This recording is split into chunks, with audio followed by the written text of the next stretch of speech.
Santa Barbara is seeing too much red in its future budget, so city leaders are working quickly to find solutions. News Channel reporter John Palmentary has been looking at the numbers and heard some of the solutions. If it looks like sales have been slower in parts of Santa Barbara for months, the real numbers are now backing that up.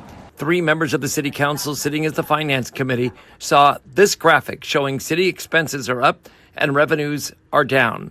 One of the impacts has been in the area of sales taxes, which has been described as softening.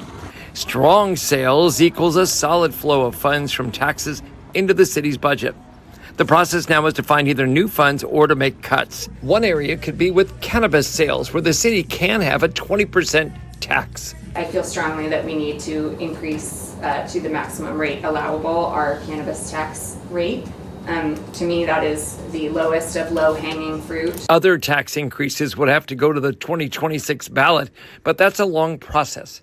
If the council wants to put something on the ballot, we would recommend getting started as soon as possible, because if there's a whole voter education, we would want to do some polling, things like that. So if that is a choice for the council or the finance committee, we'd like to get started on that right away. Another area where revenues are flat is from the hotel transient occupancy, or bed tax, which is also not providing much help. A concern was raised about increasing taxes there, which might affect bookings. I very much want to support our existing hotels, and I am in agreement with our community when we say I don't think we need more hotels.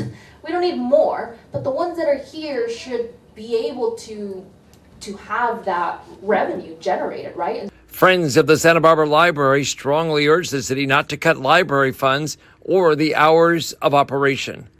They can be lifelines for marginalized populations, offering both immediate support and long-term opportunities for growth. One area where there could be some new money is along the Santa Barbara waterfront. There's a suggestion to open up some of these parking places for overnight and RV camping. It's been done in other areas of California, and it's very popular.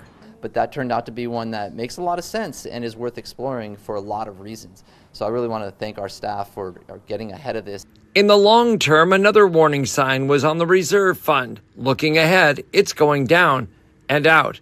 The Finance Committee is sending all of this information and recommendations to the full City Council for immediate action. Because the longer we wait, the bigger the hole will be at the end, and this is a way to right the ship. In Santa Barbara, I'm News Channel reporter John Palmentary.